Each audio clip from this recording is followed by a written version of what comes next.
Hello guys, I am Manasi. Welcome to my YouTube channel. അപ്പോൾ ഞാൻ ഇന്ന് വന്നിരിക്കുന്നത് നമ്മുടെ നഴ്സിംഗിൻ്റെ 2026-27 LBS ആപ്ലിക്കേഷൻ്റെ ലേറ്റസ്റ്റ് അപ്ഡേറ്റ്സ് ഷെയർ ചെയ്യാൻ വേണ്ടിയിട്ടാണ്. നമുക്കറിയാം, ആപ്ലിക്കേഷൻ ഡേറ്റ് ജൂലൈ 2 നിന്നും 10 എക്സ്റ്റെൻഡ് ചെയ്തായിരുന്നു. അപ്പോൾ ഇനിയും അപ്ലൈ ചെയ്യാത്തവരുണ്ടെങ്കിൽ അല്ലെങ്കിൽ ഇനിയും ഇതിനെക്കുറിച്ച് അറിയാത്തവരുണ്ടെങ്കിൽ എത്രയും പെട്ടെന്ന് തന്നെ പോയി അപ്ലൈ ചെയ്യുക. അറിയാത്തവർക്കായിട്ട് ഈ വീഡിയോ എല്ലാവരും ഒന്ന് ഷെയർ ചെയ്ത് കൊടുക്കുക. അപ്പോൾ ഞാൻ അതിൻ്റെ ലേറ്റസ്റ്റ് അപ്ഡേറ്റ്സിനെ കുറിച്ച് പറയുകയാണെന്നുണ്ടെങ്കിൽ, നമുക്കറിയാം 10 വരെ ആണ് നമുക്ക് ഡേറ്റ് വന്നിരിക്കുന്നത്. അതിനുശേഷം റാങ്ക് ലിസ്റ്റ് എല്ലാം പബ്ലിഷ് ചെയ്യും. അത് മാത്രമല്ല, അപ്ലൈ ചെയ്തവർ അവരവരുടെ സ്റ്റാറ്റസ് LBS സൈറ്റിൽ കയറി പരിശോധിക്കേണ്ടതാണ്. കാരണം കുറേ അധികം പേർക്ക് കറക്ഷൻസ് വരുന്നുണ്ട്, അതുപോലെ തന്നെ റിജക്ഷൻ വരുന്നുണ്ട്. അപ്പോൾ ഈ കറക്ഷൻസ് നമുക്കുണ്ടെന്ന് നമ്മൾ അറിഞ്ഞെങ്കിൽ മാത്രമേ നമുക്ക് ആ കറക്ഷൻ ടൈമിൽ അത് കറക്റ്റ് ചെയ്ത് നമുക്ക് അലോട്ട്മെൻറ്റുമായിട്ട് മുന്നോട്ട് പോകാൻ പറ്റുള്ളൂ, അല്ലെങ്കിൽ ആപ്ലിക്കേഷനുമായിട്ട് മുന്നോട്ട് പോകാൻ പറ്റുള്ളൂ. അപ്പോൾ ഈ ഒരു 10 ശേഷം LBS സൈറ്റ് ഒരു ട്രയൽ റാങ്ക് ലിസ്റ്റ് പബ്ലിഷ് ചെയ്യും. ഈ ട്രയൽ റാങ്ക് ലിസ്റ്റ് എന്താ പബ്ലിഷ് ചെയ്യുന്നതെന്ന് വെച്ച് കഴിഞ്ഞാൽ, ഇപ്പോൾ നമ്മുടെ ഇൻഡെക്സ് മാർക്കിൽ എന്തെങ്കിലും ചിലപ്പോൾ ട്രയൽ അവർ ഇടുന്ന ടൈമിൽ എന്തെങ്കിലും വ്യത്യാസം വരും. അത് നമുക്ക് കറക്റ്റ് ചെയ്യാൻ പറ്റും ഈ ട്രയൽ റാങ്ക് ലിസ്റ്റ് വന്നതിന് ശേഷം. അതിനുശേഷം LBS ഒഫീഷ്യലായ ഒരു ഫൈനൽ റാങ്ക് ലിസ്റ്റ് പബ്ലിഷ് ചെയ്യും. ഈ റാങ്ക് ലിസ്റ്റിൻ്റെ ബേസിലായിരിക്കും നമുക്ക് അഡ്മിഷൻ നടക്കുന്നത്. പിന്നെ അതിനെ തുടർന്ന് ഫസ്റ്റ്, സെക്കൻഡ്, തേർഡ് അലോട്ട്മെൻറ്റുകളുണ്ടാവും. ഫസ്റ്റ്, സെക്കൻഡ്, തേർഡ് അലോട്ട്മെൻറ്റുകളിൽ അഡ്മിഷൻ ലഭിക്കുന്ന കുട്ടികൾ 25,000 രൂപ തൻ്റെ ടോക്കൺ ഫീസ് അടച്ച് അതിനുശേഷം കോളേജിൽ ജോയിൻ ചെയ്യേണ്ടതാണ്. ഈ 25,000 രൂപ അടച്ച് ഇല്ല എന്നുണ്ടെങ്കിൽ നമ്മുടെ സീറ്റ് അല്ലെങ്കിൽ നമ്മളെ LBS അപ്ലിക്കേഷനിൽ നിന്ന് പുറത്താക്കപ്പെടുകയും നമ്മുടെ സീറ്റ് നഷ്ടപ്പെടുകയും ചെയ്യുന്നതാണ്.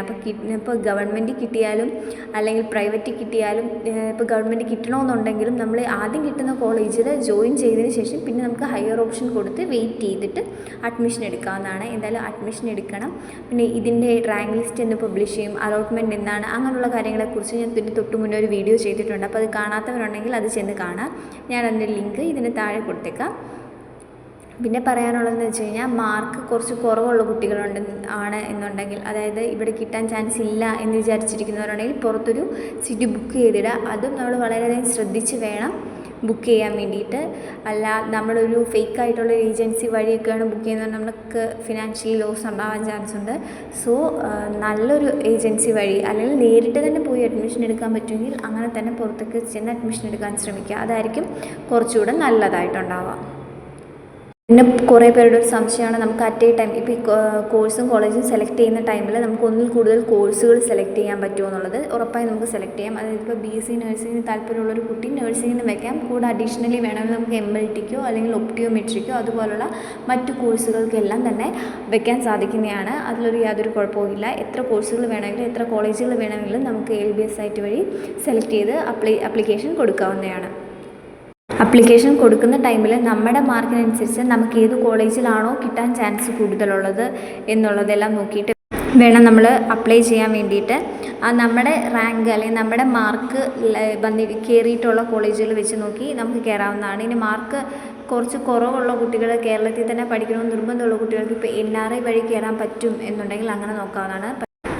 NRI കോട്ട വഴി അഡ്മിഷൻ എടുക്കുമ്പോൾ ശ്രദ്ധിക്കേണ്ട കാര്യം എന്താണെന്ന് വെച്ച് കഴിഞ്ഞാൽ, നമുക്കത് തെളിയിക്കാനായിട്ടുള്ള സർട്ടിഫിക്കറ്റുകൾ, NRI എഫിഡവിറ്റ്സ്, എംബസി എന്നുള്ള സർട്ടിഫിക്കറ്റ്സുകൾ, ഇതെല്ലാം നമ്മുടെ കയ്യിൽ എപ്പോഴും വേണം. അതൊന്നും ഇല്ലാതെ നമ്മൾ മുന്നോട്ട് പോകുകയാണെന്നുണ്ടെങ്കിൽ നമുക്ക് ആ സീറ്റ് ക്യാൻസലായി പോകും. അപ്പോൾ നമ്മുടെ കയ്യിൽ സർട്ടിഫിക്കറ്റ് ഉണ്ട്, നമുക്കത് കിട്ടും എന്ന് ഉറപ്പ് വരുത്തിയതിന് ശേഷം മാത്രം NRI കോട്ട അപ്ലൈ ചെയ്യുക. അതിനാൽ നമുക്ക് അതുവഴി കൂടെ അഡ്മിഷൻ എടുക്കാവുന്നതാണ്. ഇത്രയും കാര്യങ്ങളാണ് ലേറ്റസ്റ്റ് അപ്ഡേറ്റ്സ് ആയിട്ട് പറയാനുള്ളത്. അപ്പോൾ ഈ വീഡിയോ ഇഷ്ടപ്പെട്ട് കഴിഞ്ഞ് കഴിഞ്ഞാൽ ഷെയർ ചെയ്യുക. ഇതുപോലത്തുള്ള കൂടുതൽ ഇൻഫോർമേറ്റീവ് ആയിട്ടുള്ള വീഡിയോസിന് നമ്മുടെ ചാനൽ എല്ലാവരും സബ്സ്ക്രൈബ് ചെയ്ത് സപ്പോർട്ട് ചെയ്യുക.